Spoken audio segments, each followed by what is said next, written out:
Hello student, আজ আমরা ছোটদের জীবন বিজ্ঞান, এটা ক্লাস 6, 7, 5, 4 বাচ্চারাও দেখতে পারে। পদার্থ সম্বন্ধে জ্ঞান দেবো, পদার্থের পুরো শ্রেণী বিভাগ দিব, পদার্থের ছক দেবো এবং প্রতিটা সঙ্গে আমি মুখে বলবো, তোমরা আমার মুখের কথাটা শুনে খাতায় লিখবে, তারপর পড়াশোনা করবে এবং কনসেপশন দিয়ে বলি। পদার্থকে 3 ভাগে ভাগ করে যায়। একরকম হচ্ছে মৌলিক পদার্থ, 2 নম্বর যৌগিক পদার্থ, আর 3 নম্বর মিশ্র পদার্থ। মিশ্র পদার্থ মানে মিক্সচার, এটা কিছু না, এটা মিক্সচার। এখন আমাদের এই 3টার পার্থক্য করলে তোমরা, আমি পড়ার শেষে বলবো এই 3টার পার্থক্য করতে হবে। মৌলিক, যৌগিক আর মিশ্র। মৌলিক, যৌগিক আর মিশ্রর পার্থক্য করতে হবে। মৌলিক, যৌগিক আর মিশ্রর পার্থক্য করতে হবে। যে পদার্থকে বিশ্লেষণ করলে ওই পদার্থ ছাড়া অন্য কোনো পদার্থ পাওয়া যায় না, তাকে মৌলিক পদার্থ বলে। এটাকে বিশ্লেষণ করলে ওই পদার্থই পেতে থাকবো, অন্য কোনো পদার্থ পাবো না। পৃথিবীতে তুমি প্রথম 20টা মৌল মুখস্থ করেছো, প্রথম 20টা মৌল মৌলিক পদার্থই বটে। প্রতিটা চিহ্ন পাবে, মৌলিক পদার্থকে চিহ্ন দ্বারা প্রকাশ করা যাবে। পৃথিবীতে যটা মৌল আবিষ্কার হয়েছে, কেউ 120টা, কেউ 115টা, কেউ 116টা, কেউ 92টা বলে। এখন 92টা মৌল প্রাকৃতিক মৌলিক পদার্থ, এটাকে মৌলিক পদার্থ বলে। লাইটটা দিয়ে দাও। মৌলিক পদার্থকে বিশ্লেষণ করলে ওই পদার্থ ছাড়া আর কোনো পদার্থ পাওয়া যায় না। প্রথম 20টা মৌলের মধ্যে তুমি জেলা জেলা পড়েছো, hydrogen, helium, lithium, beryllium, boron, সব মৌলিক পদার্থ বটে। প্রতিটাই মৌলিক পদার্থ। এইগুলোর মধ্যে 3 ভাগে ভাগ করা যায়। এক হচ্ছে ধাতু, 2 হচ্ছে অধাতু, আর 3 হচ্ছে ধাতু কল্প।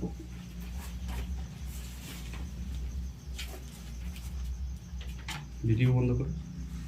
তাহলে মৌলিক পদার্থকে বিশ্লেষণ করলে 3টা জিনিস আমরা 3 রকমের মৌলিক পদার্থ পাবো। একটা ধাতু, একটা অধাতু, আর একটা ধাতু কল্প। খুবই ইম্পর্টেন্ট। দেখো, বাচ্চারা তো ছোটদের রসায়ন আমি দিয়েছি, প্রথম 20টা মৌল সবাই জানো। তাদের মধ্যে কোনগুলো ধাতু আগে ছিল? তাদের মধ্যে ধাতু আমি নাম লিখছি না, চিহ্ন দিচ্ছি। লিথিয়াম বলে একটা জিনিস আছে, 3 নম্বর মৌল, এটা ধাতু বটে। সোডিয়াম ধাতু বটে, ম্যাগনেসিয়াম ধাতু বটে, অ্যালুমিনিয়াম ধাতু বটে, পটাশিয়াম 19 নম্বর মৌল ধাতু বটে, ক্যালসিয়াম 20 নম্বর মৌল ধাতু বটে। প্রথম 20টার মধ্যে এগুলি ধাতু আছে, প্রথম 20টি মৌলের মধ্যে। এবার ধাতু জিনিসটা কি? এছাড়াও তুমি জানো, ঘরে অনেক ধাতু দেখিছো, লোহা ধাতু, সোনা ধাতু, তামা ধাতু, রূপা ধাতু, জিঙ্ক ধাতু, তামা ধাতু, এলা তুমি নাম শুনেছো, এলা তো আমাদের জগতে থাকে। এগুলো প্রত্যেকটারই আমি চিহ্ন লিখে দিচ্ছি। লোহা এফি ধাতু 26 নম্বর, কপার ধাতু, নিকেল ধাতু, কোবাল্ট ধাতু। আরে 20 থেকে 30টা মৌল যতলাই মুখস্থ করবে সব ধাতু। 20 থেকে 30 নম্বর মৌল প্রতিটা ধাতু, প্রত্যেকটা। স্ক্যান্ডিনিয়াম, টাইটেনিয়াম, ভ্যানাডিয়াম, ম্যাঙ্গানিজ, লোহা, নিকেল, কোবাল্ট, জিঙ্ক, কপার, এগুলো সব ধাতু বটে। আর প্রথম 20টার মধ্যে যতটা আছে lithium, sodium, magnesium, aluminium, potassium আর ক্যালসিয়াম ধাতু বটে। ধাতুর বৈশিষ্ট্য হচ্ছে 1 নম্বর, ধাতু চকচকে হবে। এটা মুছে দিচ্ছি, এত ধাতুর উদাহরণ দিয়ে দিলাম তোমাকে। ধাতু একটা চকচকে হবে, প্রথম check check check check check check করবে, গ্লেজ থাকবে ধাতু, লাইট মারলে ফোকাস করবে পুরো, চেক চেক চেক চেক করবে। সোনা, প্লাটিনাম, টাংস্টেন, তামা, এগুলা তো চকচক বটে, এটাই গয়না বানানো হয় যে। বাকি ধাতুগুলোও চকচক করে, মরিচা পড়ে অল্প, কিন্তু চকচক করবে, চকচক। 2 নম্বর ধাতুর বৈশিষ্ট্য হচ্ছে আঘাত করলে, যদি ঠুকাঠুকি করো তাহলে টুং টাং আওয়াজ উঠবে। আঘাত করিলে ধাতব শব্দ হবে ধাতুর মধ্যে। কি শব্দ হবে মনে? ধাতব শব্দ, মানে টুং টাং। ভেদ ভেদ হবে না, ভেদ ভেদ হবে কিনা, ফদ ফদ আওয়াজ উঠবে, টুং টুং, টা দিয়ে আওয়াজ হবে, টা দিয়ে টুং টিং টাং টম, এমনি আওয়াজ হবে। এটাকে ধাতব শব্দ বলে। আর ভেদ ভেদ, ফদ ফদ, ঘদ ঘদ, এগুলা কাগজকে কাটকে আঘাত করলে হয়, বইকে হলে হয়। 3 নম্বর তড়িৎ পরিবহন করিবে। দেখবে কারেন্ট যাবে, কারেন্ট। তুমি যদি ধাতু দিয়ে কোনো লাইনে হাত দিয়ে দাও, তারে লাইন যে এমনি তারে, কারেন্ট যে এমনি তারে, যদি ধাতু দিয়ে, লোহা দিয়ে হাত দিয়ে দিলে শর্ট খাবে পুরো। ধাতব তড়িৎ পরিবহন করে ধাতু। ধাতু চকচকে হবে, ধাতু তাপ পরিবহন করে। দেখবে তুমি ধাতুর হাঁড়িতে জল গরম হয়েছে, হাঁড়িটা ধরতে পারবে না, অ্যালুমিনিয়ামের সসপ্যানে চা হচ্ছে, জল গরম হচ্ছে, তুমি ছুঁতে পারবে না, কাপড় নিয়ে ছুঁতে হয়, তার মানে তাপটাও পরিবহন করছে, তাপ পরিবহন করে, অথচ কাপড়টা পরিবহন করছে না। ভাবো তুমি কাপড় নিয়ে ধরতে পারছো, তাহলে কাপড়টা ধাতু লয়, তাপ পরিবহন করে না, ওই জন্য কাপড় দিয়ে ধরে দিছো কিন্তু লোহাটাকে ধরতে পারছো না। তাপ পরিবহন করে, তড়িৎ পরিবহন করে, আর সাধারণত কঠিন হয়, কিন্তু তরল ধাতু আছে পৃথিবীতে। নিচে লেখা নিচ্ছে না না, কি তালা আছে তাপ তো তোমাকে এলার জন্য রাখা, তাহলে বুঝতে পারছো।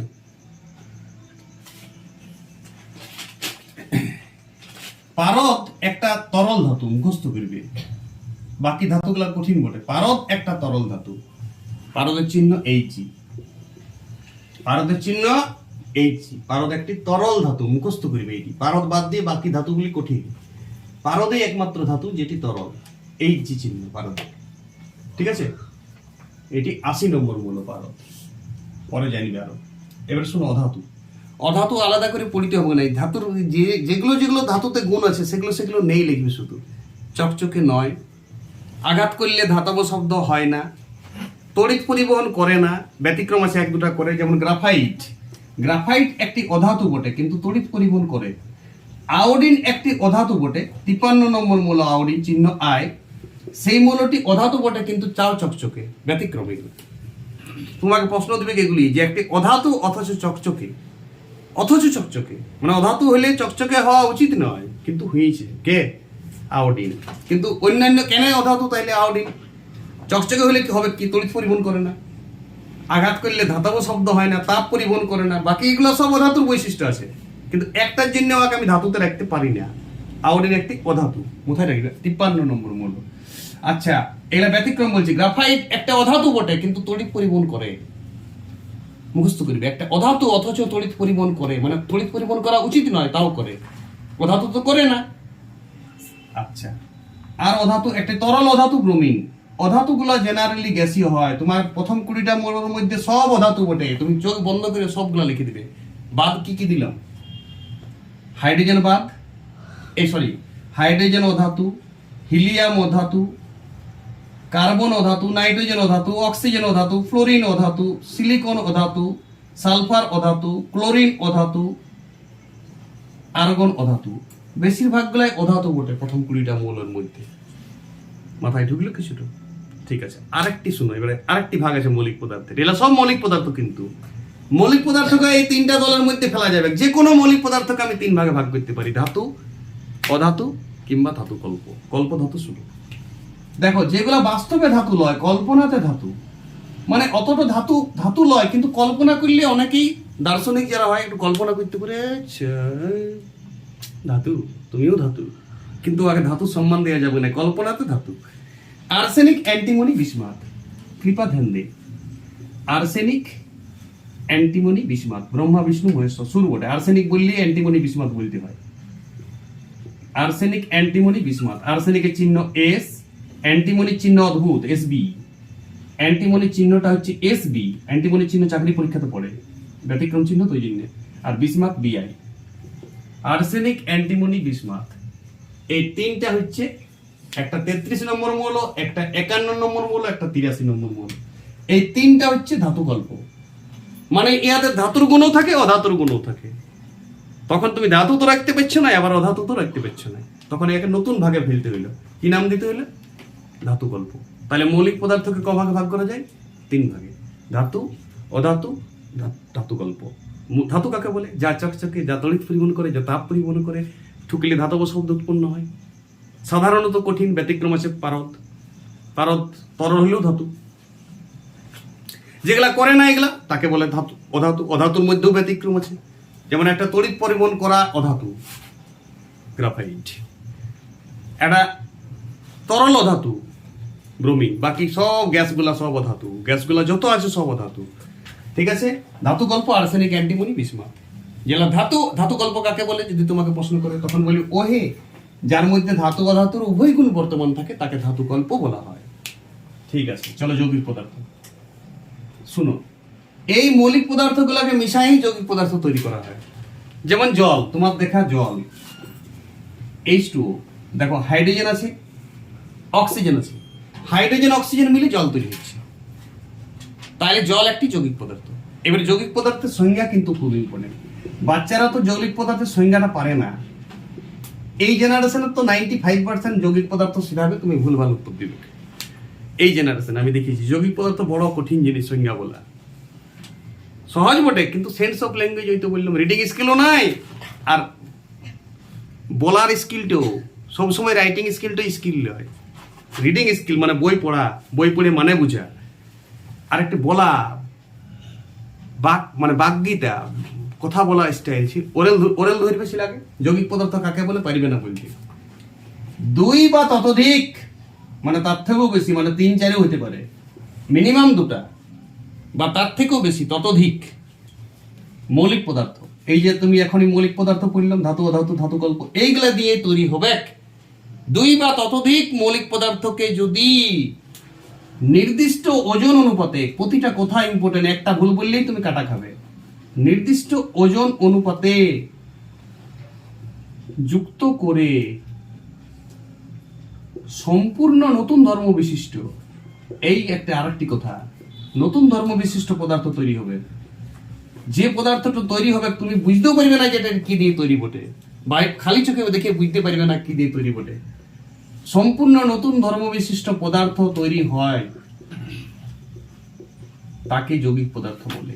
আর লিখছি না, 2 বা ততোধিক মৌলিক পদার্থ নির্দিষ্ট ওজন অনুপাতে যুক্ত হয়ে নতুন ধর্ম বিশিষ্ট যদি কোনো পদার্থ তৈরি করে, তখন তাকে যৌগিক পদার্থ বলে। তুমি জল দেখে বুঝতে পারছো এটা তো হাইড্রোজেন আর অক্সিজেন আছে, নতুন ধর্মের পদার্থ হচ্ছে। এবং H2O হবে, এমন নয় H3O জল হবে, নাই হবে। তুমি বললে আমি H5 আর O 87টা লাগাই দেবো, জল হবে? হাইড্রোজেন অক্সিজেন যুক্ত করে দিলেই জল হবে, নাই 2 ভাগ হাইড্রোজেন 1 ভাগ অক্সিজেন, তবেই জল হবে, নির্দিষ্ট ওজন অনুপাত। এবং মিশে পড়ে নতুন পদার্থ তৈরি হয়েছে, তুমি দেখে বুঝছো না জল। চানাচুর, চানাচুর দেখে বুঝছো তুমি, বাদাম আছে, বুট আছে, কলাই আছে, শ্যাম আছে, নুন আছে, ঝাল আছে, হলুদ আছে, দেখেই বুঝছো। বাইরে থেকে দেখা যাচ্ছে সব নতুন ধর্মের পদার্থ হয়েছে মিশাই পড়ে না, সবকিছু মিশাই নিল, হয়ে গেল সক্রেটিস। তবে হয়তো নতুন ধর্ম, তখন ওইটাও যৌগিক পদার্থ হয়ে যেত। 2টা বুট, 4টা মটর, 5টা বাদাম, 6টা সেও, 7টা মুগ, এইলা 1 চামচা লঙ্কা, এইলাই যুক্ত করে হয়ে গেল ধরো একটা বাঘ। তাইলে বাঘটা কি হইতো? যৌগিক পদার্থ, নতুন ধর্মের পদার্থ হয়েছে। ওইলা তুমি খুঁজে পাবে না, আর নির্দিষ্ট জনপদে যুক্ত হয়েছে। কিন্তু চেনাচুরে তুমি কোনো চেনাচুর দেখবে বাদাম থাকে বেশি, কোনো চেনাচুরে বুট দিয়ে দিই খাটি, 2টা বাদাম দিই, অনুবীক্ষণ নিয়ে বাদাম খুঁজতে হবে। চেনাচুরটা ভালো চেনাচুর, কোনো সেওয়াই দেখতে পাবে তুমি, নাম নিয়ে চেনাচুর, বাস্তবে তুমি খাইছো সেও। 2টা হয়তো মুখ দিয়েছে আর 3টা বাদাম দিয়েছে, বলছে চেনাচুর। তাহলে যে কোনো ওজন অনুপাতে যুক্ত হইতে পারে, তখন তাকে বলে মিশ্র পদার্থ। পার্থক্যটা খুব ইম্পর্টেন্ট, মিশ্র যৌগিক। বাচ্চা ছেলেরা বুঝতে পারে না কোনটা যৌগিক আর কোনটা মিশ্র। এইখানে নির্দিষ্ট ওজন অনুপাতে যুক্ত করতে হবে, এখানে যে কোনো ওজন অনুপাতে যুক্ত করা যায়। এখানে নতুন ধর্মের পদার্থ তৈরি হয়, এইটাও ধ্যান দাও। এখানে মূল ধর্ম অক্ষুণ্ণ থাকে, যে পদার্থগুলো দিয়ে তুমি মিশাবে সেই পদার্থগুলোর ধর্ম বজায় থাকিবে। মানে ওই ধর্ম পদার্থগুলো বাইরে থেকে দেখাবে বায়ু একটি মিশ্র পদার্থ। বায়ু কি কি নিয়ে তৈরি বটে? নাইট্রোজেন বটে, অক্সিজেন বটে, হাইড্রোজেন বটে, আরো অনেক গ্যাস আছে। তাহলে তুমি বুঝতে পারবে বায়ুতে নাইট্রোজেন আছে, বায়ুতে অক্সিজেন আছে, আমরা শ্বাস নিই, কার্বন ডাইঅক্সাইড ছাড়ি। তাহলে বায়ুতে নতুন পদার্থ মিশে আছে সবকিছু, কিন্তু নির্দিষ্ট ওজন অনুপাতে নাই। নাইট্রোজেন বেশি কম, কোনোটা বেশি, কোনোটা শীতকালে বাড়ে, কোনোটা গ্রীষ্মকালে কমে, কোনোটা বর্ষাকালে জলীয় বাষ্প বাড়ে। নির্দিষ্ট ওজন অনুপাতে বায়ু মিশে আছে। খিচুড়ি একটা মিশ্র পদার্থ।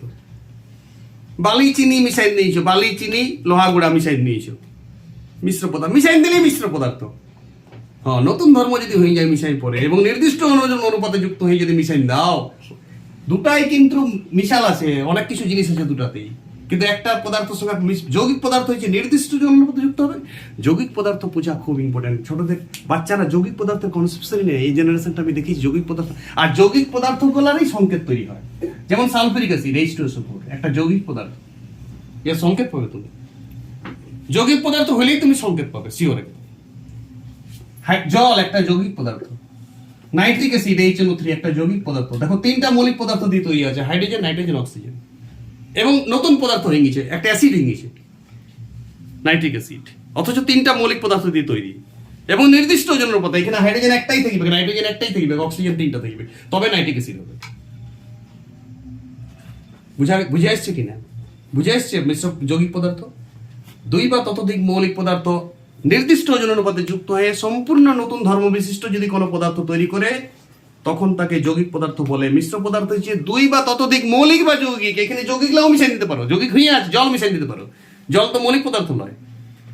দুই বা ততোধিক মৌলিক বা যৌগিক পদার্থ যে কোনো ওজন অনুপাতে যুক্ত করে যে কোনো পদার্থ তৈরি করাটাকে কি বলে?